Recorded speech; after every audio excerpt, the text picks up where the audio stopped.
The Science of Mind by Ernest Holmes, January 31st, read by Jean Perkel. Metaphysics and Physics. The laws of mind or spirit are not different from the laws of chemistry and physics. Metaphysics begins where physics leaves off. Everything is movement, everything we can take hold of and analyze. All things in the physical world or the world of form are in a certain rate of vibration and are an effect. This is the result of an infinite thinker thinking mathematically. To reduce this proposition to the practical life of the individual, our belief is that anything that mind thinks, it can unthink. If, therefore, by the law of cause and effect, we have produced unpleasant conditions, we should be able by this same law to produce an entirely different effect. Another principle which is fundamental to our practice is that not only what is set in motion can be changed, but that the truth known is demonstrated. The knowledge of truth and its demonstration is both simultaneous and instantaneous. Since we are dealing with that which is limitless, knowing no big or no little, the possibility of our demonstration rests not in the principle, but in our acknowledgement of and our embodiment in it of the ideas we desire experienced. The saying of peace will not produce peace unless back of the word is a realization of the meaning of peace. So, in the simplicity of our own language, we try to convince ourselves of the reality of that for which we are treating, knowing that in such degree as we have an embodiment of the idea, it is thrown into a mechanical field and must operate. Spirit is the power that knows itself. Whatever that power within us is that knows itself constitutes the part of us which is a spirit or spiritual. To be self conscious is to be a spiritual entity. Mind, in its self conscious form, cannot be differentiated from spirit. Mind is its subjective or subconscious state, is the spirit of law of spirit, is the law of spirit. Man is a spirit while God is the spirit. Man is an individual while God is the universal. But since the individual comes from and is in the universal, it follows that man is a little world within himself. This is what Jesus meant when he said that man has inherent life within himself. The meaning of inherent life is real life, creative life. No limit can be placed upon the spirit of man. It merges with the universal spirit, for the two are really one.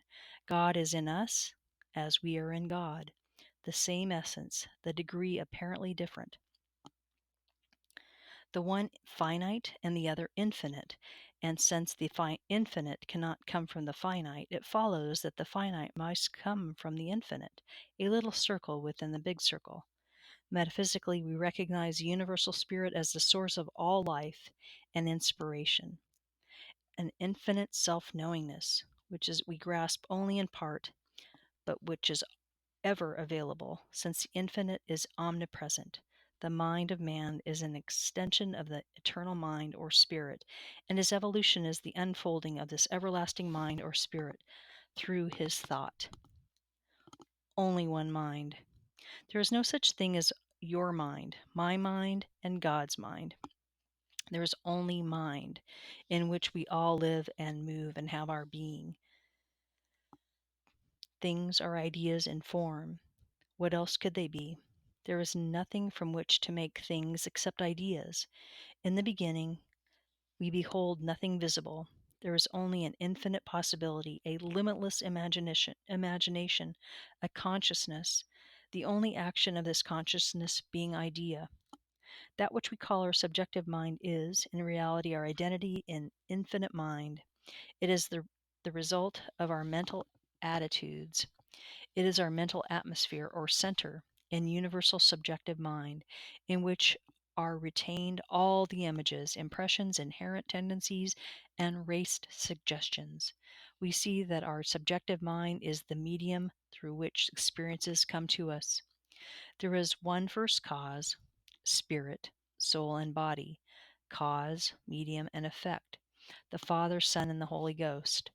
not three gods, but the triune nature of the one God, the one cause.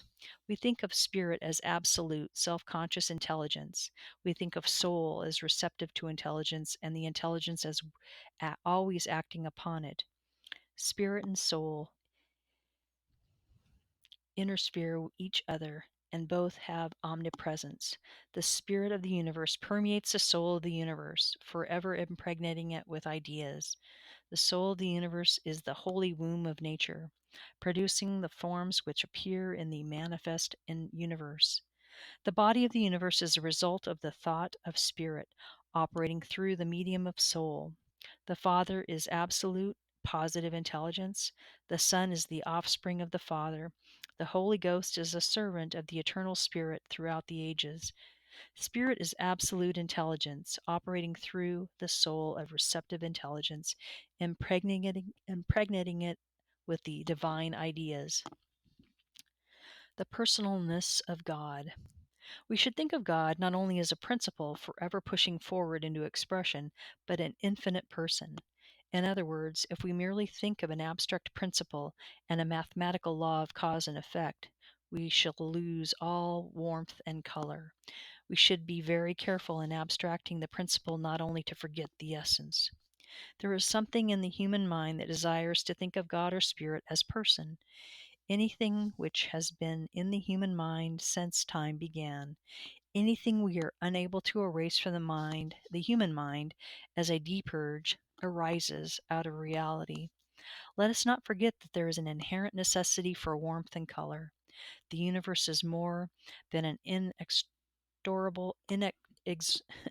inexorable law of cause and effect. Personality cannot emerge from a principle which does not contain the inherent possibility of personality. In each one of us, to one of us, through each one of us, something is personalized, and that which is personalized is personal to its own personification.